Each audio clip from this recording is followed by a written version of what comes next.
Donald Trump managed to get in front of George Stephanopoulos after Mr. and Mrs. Kahn had told about their Gold Star son. Mr. Kahn had offered him Mr. Trump a copy of the Constitution. And Donald Trump said this, when asked by George Stephanopoulos about, well, Mr. Kahn first said, "You have sacrificed nothing and no one." Quite an accurate statement.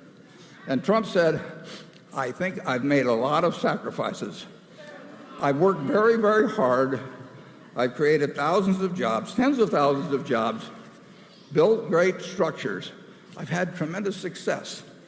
And George, a little overcome, said, "Those are sacrifices?"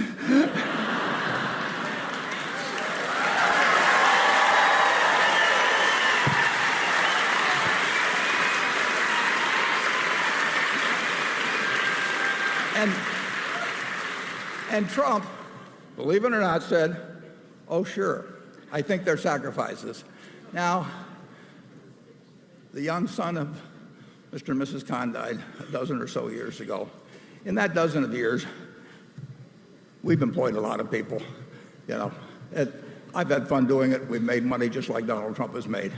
I have made no sacrifice. No member of my family has gone.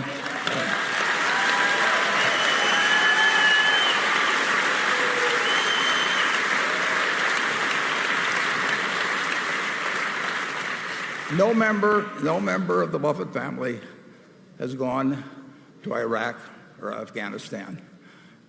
No member of the Trump family has gone to Iraq or Afghanistan.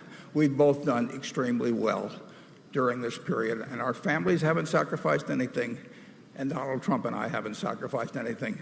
But how in the world can you stand up to a couple of parents who have lost a son and talked about sacrificing because you were building a bunch of buildings? I mean, that is, when I heard that, my mind went back, and this goes back before most of you were born, but they went back to the McCarthy hearings. And at the time of the McCarthy hearings, Senate McCarthy hearings with the Army, Joe Welch had a young assistant of his maligned by Senator McCarthy. And McCarthy went on and implying this guy was a communist and doing all kinds of things. And finally, Joe Welch couldn't take it anymore. And he said, and I'll quote him, "Have you no sense of decency, sir?" And I asked,